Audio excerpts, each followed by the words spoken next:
Sexta-feira, 30 de janeiro, você confere no seu Jornal da Rede. A economia europeia registrou um crescimento modesto no final de 2025.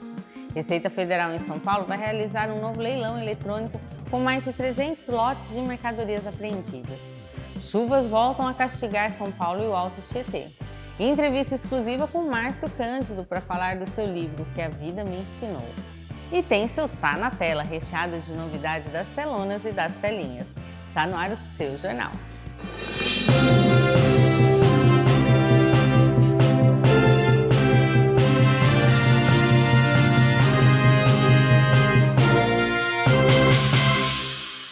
A economia europeia registrou um crescimento modesto no final de 2025, mas agora enfrenta um novo desafio: a valorização do euro frente ao dólar. O avanço de 0,3% no último trimestre contrariou os temores de recessão, apesar das tarifas comerciais impostas pelos Estados Unidos. No entanto, com o dólar no nível mais fraco em 4 anos e meio, as exportações europeias ficam mais caras e menos competitivas no mercado externo. Essa pressão pode levar o Banco Central Europeu a cortar as taxas de juros ainda esse ano para tentar estimular a economia do bloco. Na Alemanha, o chanceler Friedrich Merz iniciou investimentos em infraestrutura e defesa para tentar reanimar a maior economia da Europa, que cresceu apenas 0,2% no ano passado. O país ainda sofre com a escassez de mão de obra, altos preços de energia e a forte concorrência chinesa no setor automotivo. Enquanto os Estados Unidos erguem barreiras comerciais, a União Europeia tenta se posicionar como a principal alternativa global. O bloco avança em acordos estratégicos com a Índia e o Mercosul, buscando diversificar seus parceiros e ampliar sua influência política e econômica no comércio mundial. Vamos vir agora para o nosso país? Olha, o presidente da CPMI e do INSS, senador Carlos Viana, anunciou a convocação dos banqueiros Daniel Vorcaro, dono do Banco Master, e Luiz Félix Cardamone, que é do Banco BMG. Os depoimentos estão marcados para a próxima quinta, no dia 5, e devem tratar de suspeitas de fraudes em empréstimos consignados. Vorcaro é investigado por operações geridas pelo Master e pela demora na devolução de valores indevidos a aposentados, enquanto o executivo da BMG foi convocado devido ao alto volume de reclamações em órgãos de defesa do consumidor. Além deles, o atual presidente do INSS também deve prestar esclarecimentos na mesma data. A comissão também tenta reverter no Supremo Tribunal Federal uma decisão que dispensa o empresário Maurício Camisotti de depor. As investigações apontam que Camisotti seria um dos articuladores de um esquema que faturou mais de R$1 bilhão com descontos não autorizados na folha de pagamento de beneficiários. O senador Carlos Viana afirmou que vai adotar todas as medidas legais para garantir que os fatos sejam esclarecidos e que os documentos apreendidos sejam devolvidos à comissão. A CPMI tem prazo até o dia 28 de março, mas os parlamentares já discutem a prorrogação dos trabalhos por mais 2 meses. O governador de São Paulo, Tarcísio de Freitas, confirmou nesta quinta que vai disputar a reeleição ao Palácio dos Bandeirantes em 2026. Olha, gente, tá muito murmurinho, né? Vamos ver como é que vai ficar essa vida política dele, né? Olha, após visitar o ex-presidente Bolsonaro em Brasília, Tarcísio reiterou que seu compromisso é com o Estado paulista e que não pretende concorrer à presidência da República. O governador também ratificou seu apoio à pré-candidatura do senador Flávio Bolsonaro ao Planalto. A decisão de manter Tarcísio em São Paulo ocorre no momento de movimentação na direita, já que alguns setores defendiam o nome do governador como mais competitivo para enfrentar o presidente Lula. Durante a visita à Papudinha, autorizada pelo Supremo Tribunal Federal, Tarcísio e Bolsonaro também conversaram sobre a filiação do governador de Goiás, Ronaldo Caiado, ao PSD. Tarcísio afirmou que o Bolsonaro vê com bons olhos a movimentação de Caiado e acredita que todas as forças de direita estarão unidas no próximo pleito. Com a confirmação de Tarcísio na disputa estadual, o cenário para esse ano começa a se definir, com o PSD de Gilberto Kassab ganhando protagonismo ao abrigar outros possíveis presidenciáveis como Ratinho Júnior e Eduardo Leite. A Receita Federal em São Paulo vai realizar um novo leilão eletrônico com mais de 300 lotes de mercadorias apreendidas. Entre os destaques estão videogames, iPhones, notebooks e até veículos com preços bem abaixo do mercado. Há oportunidades chamativas, como um lote com vários PlayStation 5 e Xbox com lances a partir de R$7.000. No setor de automóveis, um SUV ano 2019 pode ser arrematado a partir de R$ 22.500 e um Honda Civic tem lance inicial pouco mais de R$ 3.000. O período para o recebimento de propostas começa na próxima segunda, dia 2 de fevereiro, e vai até o dia 9. Podem participar pessoas físicas e jurídicas que possuam o selo de confiabilidade prata e ouro no portal do governo federal. As mercadorias poderão ser visitadas presencialmente em diversas cidades, incluindo Guarulhos e Jacareí, entre os dias 2 e 6 de fevereiro. A Receita reforça que os itens arrematados por pessoas físicas não podem ser revendidos e o pagamento deve ser feito via DARF. Agora vamos falar de uma cena de extrema violência, gente, que chocou os moradores do Jardim Três Marias, na zona leste da capital, onde o cachorro comunitário foi assassinado com cerca de 10 tiros. Gente, o que vem acontecendo, né? Outro dia a gente falou do orelha, do cachorro, agora esse cachorro que foi baleado, ele levou 10 tiros.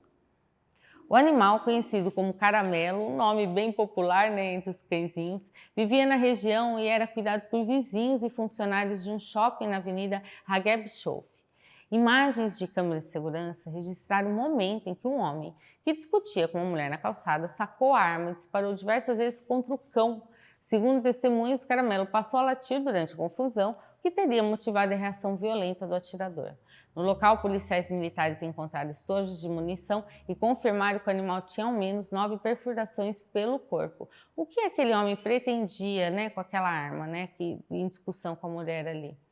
O homem fugiu logo após o crime e a Polícia Civil trabalha agora para identificar o autor dos disparos por meio das imagens e de depoimentos. Tomara que peguem logo, né?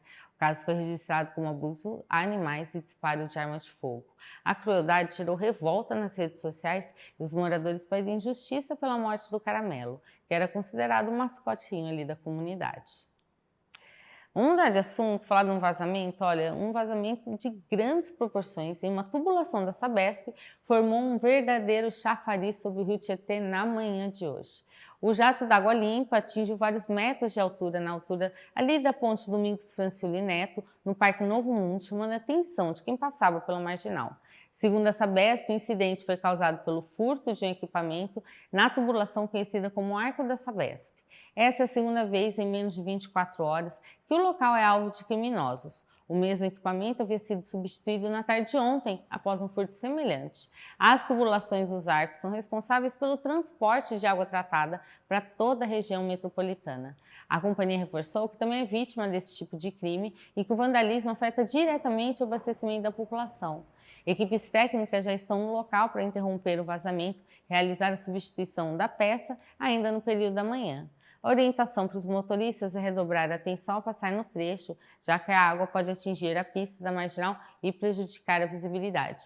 Mal sabe que aquela pessoa, aquele grupinho que furta, está causando um mal ali para a própria comunidade e também, assim, um caos no trânsito. Não deve fazer esse tipo de coisa em tempo de economia de água, né? E é um bem que não é da pessoa. A Sabesp vai, substitui e os criminosos vão lá e furtam novamente. Que isso, né? Agora vamos vir aqui para a região do Alto Tietê. Um vídeo que circula nas redes sociais mostra o momento em que um motorista de ônibus é covardemente agredido por 2 passageiras na cidade de Guarulhos. O caso aconteceu nessa quarta, durante o temporal que causou alagamento na rua Jamil João Zarif. As agressões começaram porque o condutor se recusou a atravessar um trecho inundado para garantir a segurança de quem estava no veículo.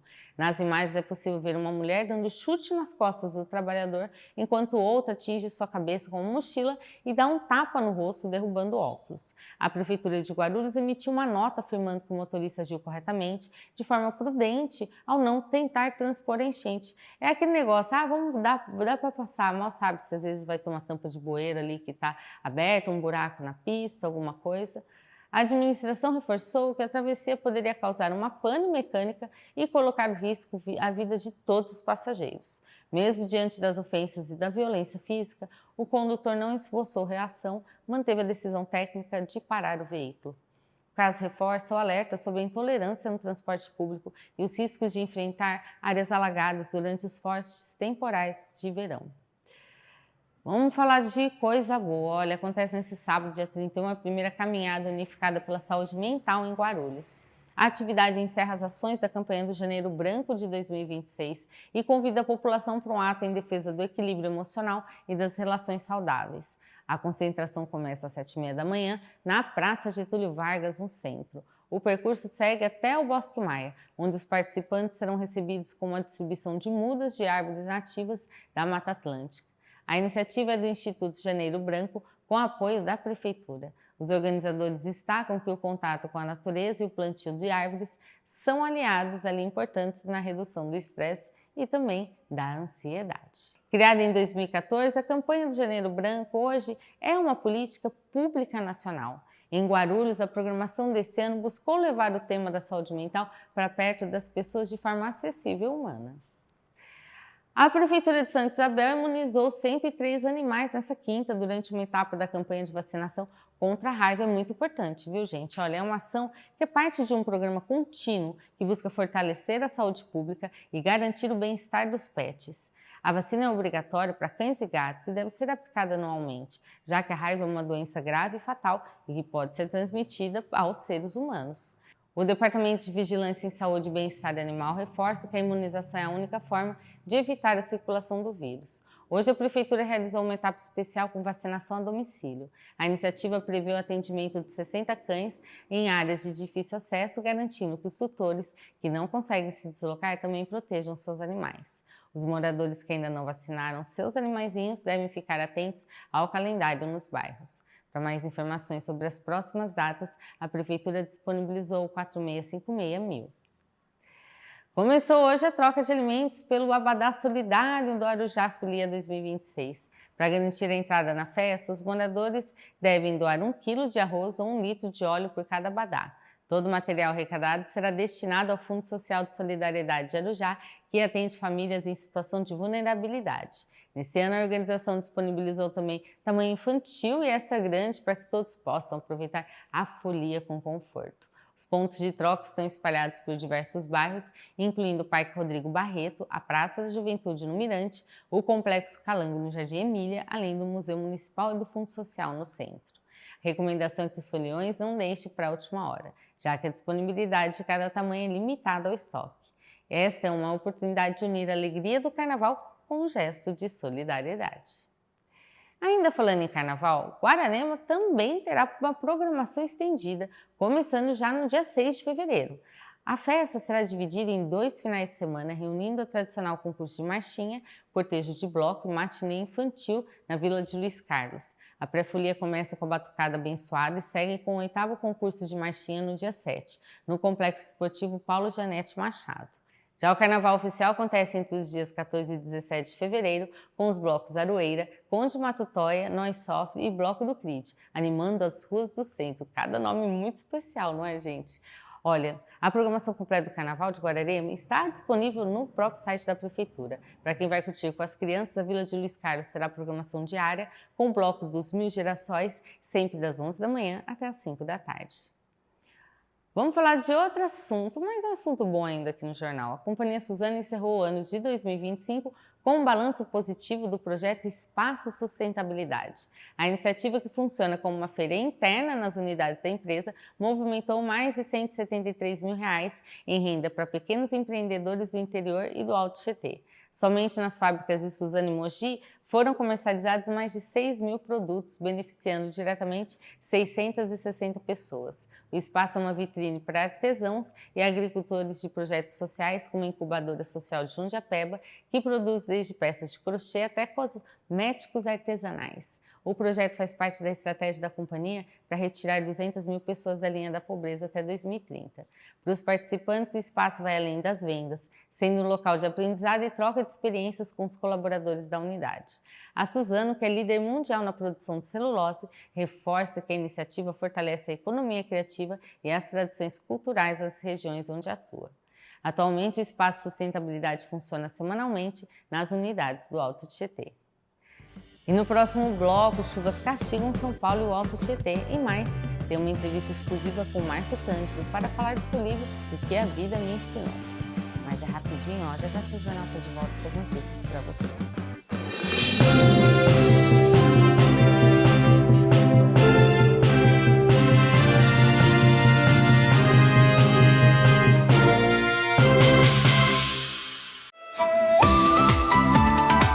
O sol não perdoa. E nos dias mais quentes do ano, seu corpo pede por algo que devolva a energia sem pesar na rotina. Você não quer apenas comer, você quer se sentir renovado. Conheça o segredo da máxima refrescância para o seu verão: Moyashi Goro. O Moyashi Goro é o ápice da pureza. Cultivado de forma totalmente hidropônica, ele cresce sem qualquer contato com a terra.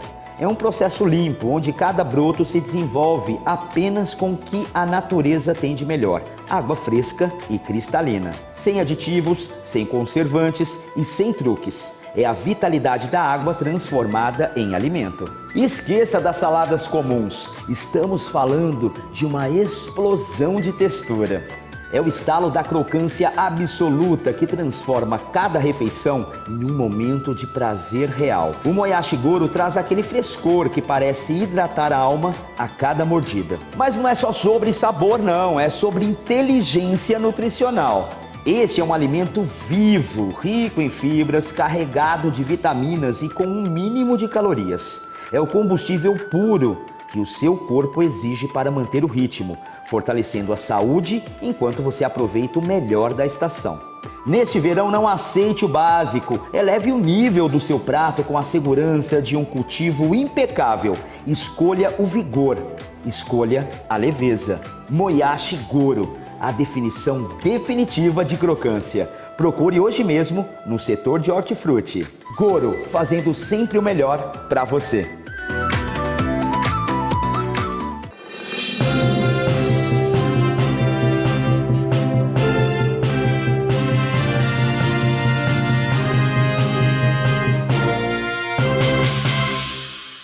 E tem instabilidade no tempo aqui no Alto Tietê. Deixa eu te explicar. A formação de ciclone extratropical no oceano mantém esse tempo instável e o alerta para chuvas fortes em todo o Sudeste se mantém nesse final de semana. Embora o sistema não avance para o continente, ele reforça a chegada de uma frente fria que deve provocar pancadas persistentes e queda nas temperaturas. Agora juntou tudo, né? Na capital paulista, a máxima não deve passar dos 25 graus nessa sexta. A cidade já entrou em estado de atenção durante a madrugada, com registros de quedas de árvores a mais de 28 mil imóveis sem energia elétrica devido aos fortes ventos. No Alto Tietê, o risco de alagamento segue alto, principalmente em cidades como Suzano e Mogi das Cruzes, que já sofreram com o transbordamento dos rios nessa semana. Vocês foram acompanhando, né? A Defesa Civil reforça o alerta para os raios e a possibilidade de granizo em pontos isolados da região. Para quem vai viajar nesse final de semana, a atenção deve ser dobrada nas estradas que ligam o sudoeste ao litoral, onde a chuva deve ser mais intensa e frequente. Em caso de emergência ou sinais de rachaduras em áreas de encosta, acione imediatamente a Defesa Civil pelo 199. Moradores do Itaim Paulista, na Zona Leste, afirmam que a retirada de estruturas de contenção no córrego Itaim agravou as enchentes nesta semana. Segundo os relatos, anilhas de concreto que ajudavam a reduzir a velocidade da água foram removidas, gente, fazendo com que o nível subisse muito mais rápido e invadisse casas na Cordão e na São Francisco.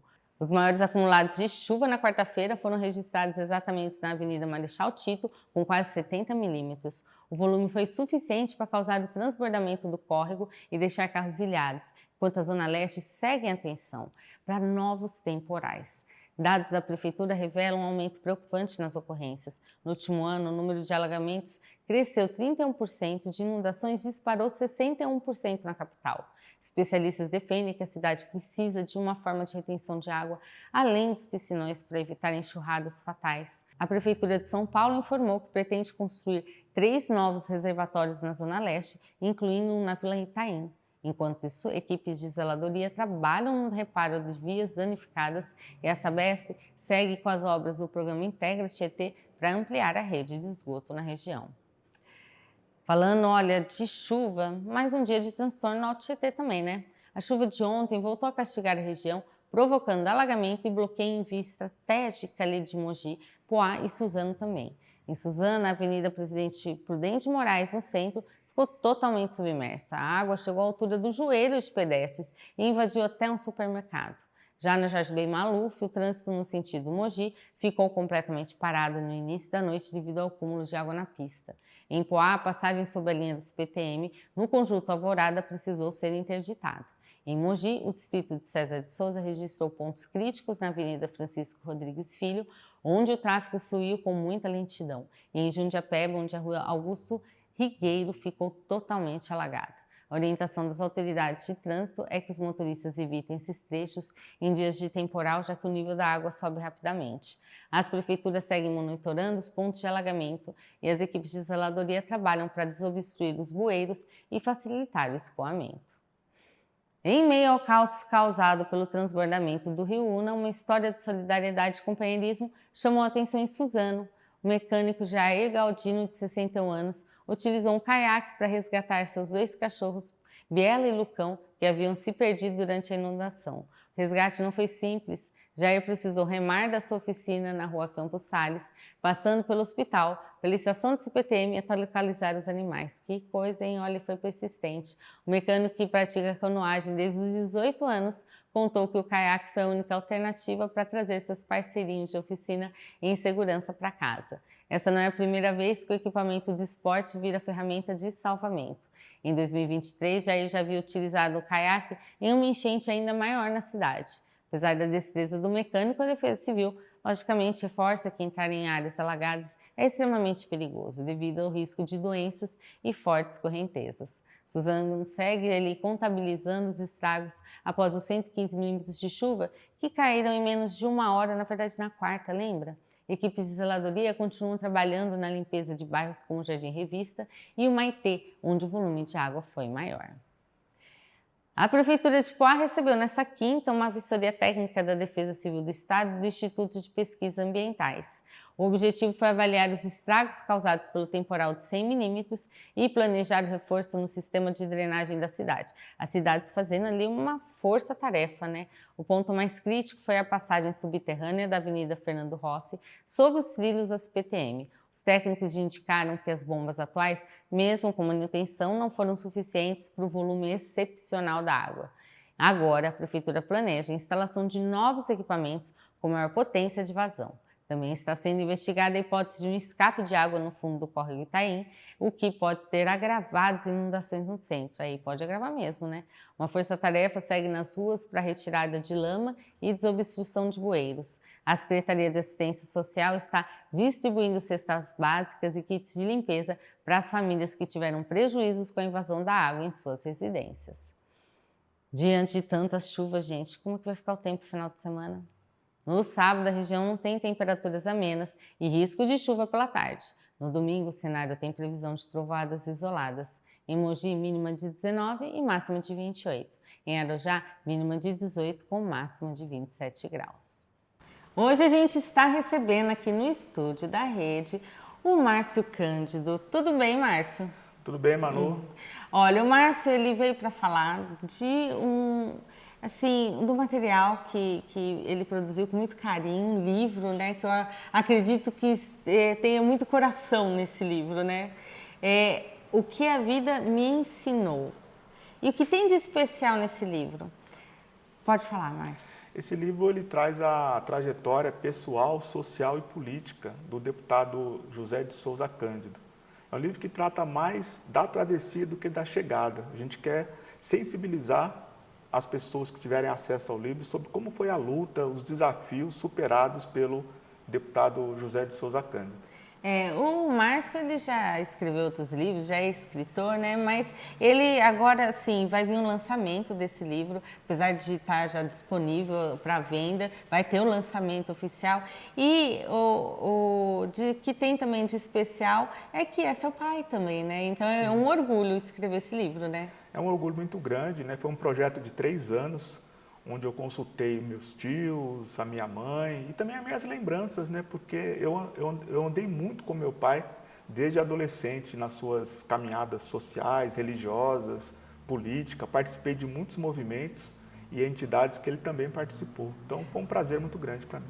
O José Cândido ele foi muito conhecido na região, principalmente por ter se tornado deputado, né? Isso permite, né? Mas ele tem uma trajetória antes de ser deputado E o legal é que você pega, na verdade, sem dar muito spoiler sobre o livro, né? Mas fala da ancestralidade. Então, por isso que teve esse estudo longo, né? Você levou bastante tempo, porque você estudou primeiro toda essa árvore genealógica, né? Exatamente. O livro ele começa com a ancestralidade, falando desde a minha tataravó Inhá, que chegou escravizada na cidade de Botucatu, aqui no estado de São Paulo, e também a trajetória da família Souza e da família Cândido. Porque a Inhá é a matriarca da família Souza e o Candinho é o patriarca da família Cândido. Que legal, nossa. E conta a história das duas famílias. Então, assim, tem um capítulo então dedicado a isso só? Existe um capítulo, o primeiro capítulo é dedicado a toda essa trajetória. E o Candinho foi quilombola. E a minha tataravó foi uma mulher indígena da etnia Kaiowá. Nossa, uma família bem mista, muito legal. Muito interessante a história. Então, assim, depois, a pessoa que comprar o livro, que for ler, ela não vai ler só, ele na sua carreira política, não. Então, é assim, é a história por trás, a importância dessa raiz, né, na vida da família Souza Cândido, né? Exato. E depois conta também a trajetória dele antes de ingressar na política. Exatamente. Ele tem a trajetória social, também tem os mandatos, né? Para quem não sabe, o José Cândido teve 3 mandatos consecutivos como vereador na Câmara Municipal de Suzano e depois, sim, ele foi deputado estadual, se reelegeu para um segundo mandato, vindo a falecer no exercício do segundo mandato, em 2012. Isso, olha, não parece, mas já faz um tempinho, mas as pessoas lembram com muito carinho dele. Sim. Ele deixou uma bela história. E esse livro foi escrito assim também, né, com muito carinho. Quem quiser adquirir esse livro, apesar do lançamento oficial, que eu até falei nos bastidores, essa é uma temporada, porque você vai fazer o lançamento em várias cidades da região do Alto Tietê e em algumas cidades também pontuais que faz parte da história de vocês, né? Sim. O primeiro lançamento vai ser aqui na cidade de Suzano, né, onde começou toda a sua história. Então está previsto para o mês de março em Suzano e Mogi das Cruzes, no mês de abril no município de Ipoá, e em maio Ferraz de Vasconcelos e Itaquaquecetuba. Então vai ficar bem legal assim. Sim. Mas no meio do ano você também pretende ir para outras cidades, né, para lançar? Sim, no mês de junho nós faremos em Ubatuba, né? O José Cândido tem um trabalho no quilombo da Caçandoca ali, muito antes. Hoje eu moro na cidade de Ubatuba, né, bom dizer, e ele teve um trabalho ali também. E nós vamos para a região da Alta Paulista, município de Pompeia e a cidade de Lucélia, onde ele desenvolveu um trabalho muito importante ali pelo mandato, mas antes disso ele passou a infância e juventude na cidade de Pompeia e deu os primeiros passos na sua caminhada social. Por isso, então, nossa, olha, gente, tem muito lugar, você vai fazer uma excursão, né, um tour aqui por São Paulo. Então, assim, o pessoal de casa que tiver dúvida, vai acompanhando nas redes sociais, tá? O Instagram aí, para o pessoal saber direitinho. Márcio Cândido, escritor, né? Isso. E nesse Instagram você vai publicando direitinho as datas. Sim, nós vamos gerar aqui os cards, né, com a divulgação dos locais e as datas tudo direitinho, os horários, pela rede do Márcio Cândido, escritor, e também pelo perfil do Facebook que vocês podem encontrar. Aí a pessoa vai adquirir o livro e ganhar um autógrafo também. Exatamente. Então isso que é legal. E quem quiser também adquirir o livro, pode procurar no Instagram e ele também está disponível na Shopee, né? Sim. Então é fácil, é só digitar o que a vida me ensinou lá na Shopee, no aplicativo ou no site e adquirir o livro, porque apesar do lançamento oficial já está ali para a população poder ler e conhecer um pouco não, até que está bem completa a história aqui, né? Olha, na verdade, não está tão completo, né? Porque a gente procurou fazer um livro mais enxuto, né? Mas tem momentos importantes, né, de destaque aí em toda a sua trajetória pessoal, religiosa, social e política. Olha, que O legal. ser humano José Cândido também, não somente o político José Cândido. A pessoa, e ele carregou isso pro mandato dele, o jeito dele, né, tudo, como ele fazia, a competência, pro mandato dele, né? Sim, essa leveza, essa interatividade, isso vai estar presente nessa obra. Eu quero agradecer a sua participação aqui no jornal. Muito legal receber você aqui no estúdio da Rede. E, Márcio, você é sempre bem-vindo. E tomara que venham mais livros aí, porque a gente vai falar hoje desse, mas assim, você já escreveu outros livros e quem sabe não vem mais aí. Com certeza. Aí você vem aqui no jornal para falar, tá? Uma satisfação. Opa. E já já a gente está de volta, ó, porque tá na tela e tem um vídeo aí que está fazendo muito sucesso nas redes sociais. Mas ó, é daqui a pouquinho, depois dos comerciais.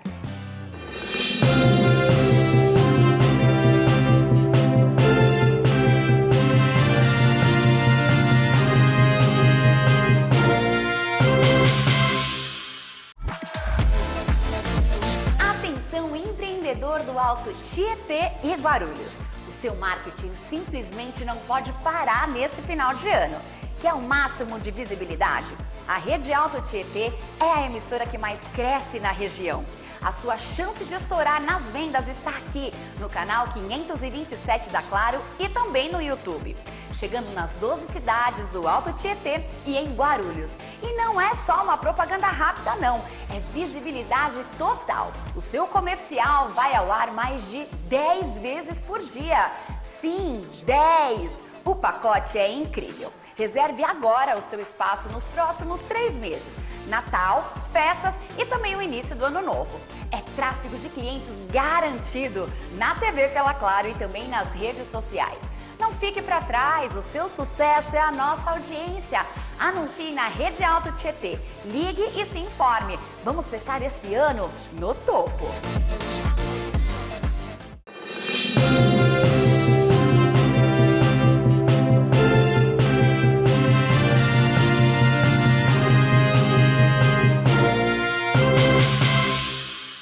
Eu volto com uma curiosidade, olha, um talento precoce está encantando o mundo do esporte. Judy Owens, de apenas 2 aninhos de idade, entrou para o livro dos recordes como a pessoa mais jovem a realizar tacadas de alta complexidade na sinuca internacional. O pequeno inglês conquistou o título do Guinness ao executar o double pot, que é encaçapar 2 bolas em uma única tacada, e também o bank shot, quando a bola bate na tabela antes de cair na caçapa.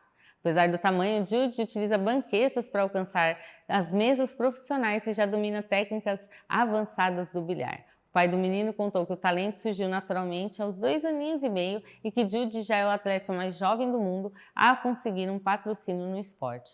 Ele já foi elogiado por campeões mundiais e fez até uma aparição especial no Campeonato Britânico de Sinuca no ano passado.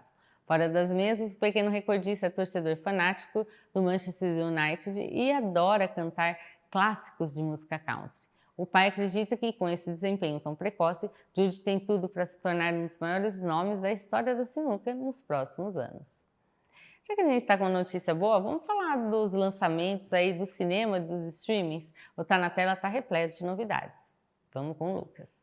Fala pessoal, Tá na Tela está no ar para te deixar informado sobre os lançamentos da semana. Mas antes, deixe seu like e ative o sininho para ficar por dentro de toda a programação aqui do canal. E agora, é só soltar a vinheta.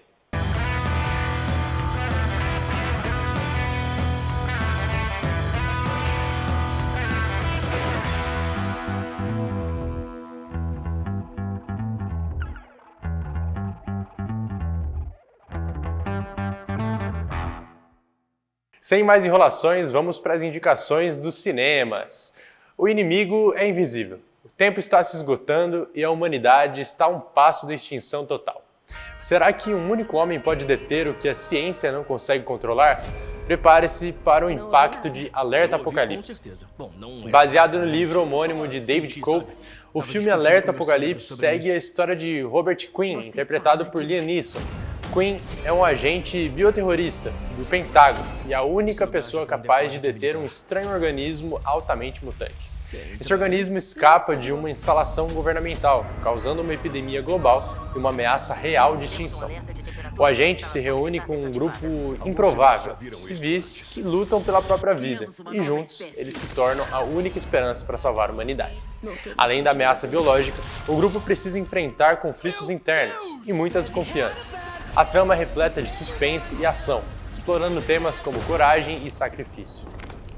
Vou dar o fora daqui. Essa coisa tá se espalhando. Tá de sacanagem comigo? Fica a questão, será que a sorte, o destemor e um senso de humor mordaz serão suficientes para evitar essa catástrofe mundial? Só assistindo para descobrir. E o que acontece quando o azar se transforma em melodia e o destino muda o compasso da vida?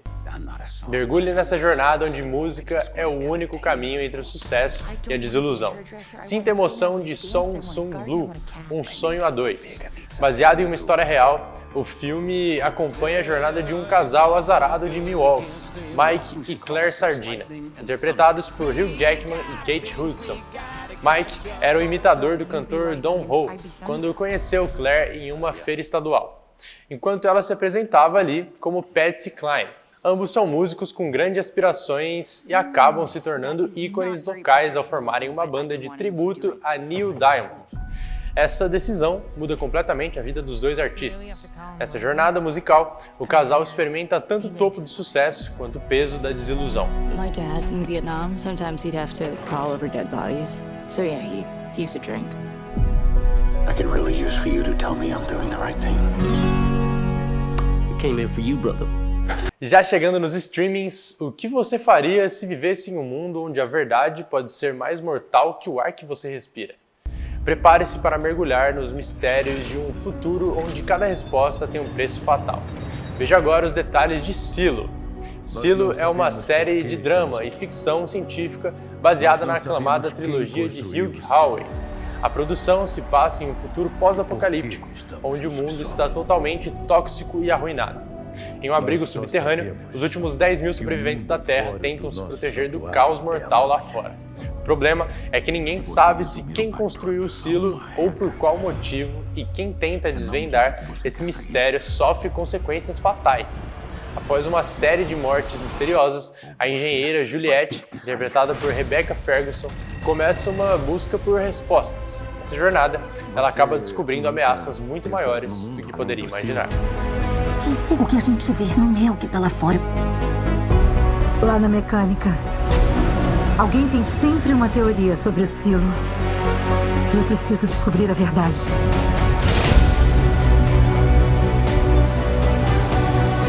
Encontrei uma coisa que pode responder muitas perguntas. Tem que ficar quieta. Em outra indicação, as portas estão trancadas, os olhares são suspeitos e um assassinato à vista de todos desafia o que chamamos de realidade. O detetive mais perspicaz do cinema está de volta para enfrentar um enigma que não tem explicação lógica. Prepare-se para desvendar o caos em Vivo ou Morto, o mistério Knives Out. O detetive Benoit Blanc, interpretado por Daniel Craig, retorna para desvendar o que talvez seja seu maior e mais perigoso mistério da carreira. Depois de um assassinato súbito e inexplicável colocar uma cidade de cabeça para baixo, a chefe de polícia local, vivida por Mila Kunis, une forças com o perspicaz detetive. Juntos, eles buscam o culpado e uma verdade que desafia toda e qualquer lógica. Quando um padre é assassinado à vista de todos, dentro da igreja e durante seu próprio sermão, o cenário muda completamente. Aos olhos de Benoit Blanc, essa morte não é um acidente, mas sim fruto de um esquema grandioso e extremamente complexo. Ok, você tá me assustando. Isso é um mistério sagrado, inexplicável. Desculpa. E aí, curtiu as indicações dos lançamentos dessa semana? Então não se esqueça de selecionar seu título favorito e compartilhar comigo aqui nos comentários. Tá na tela e está de volta na semana que vem. Até mais!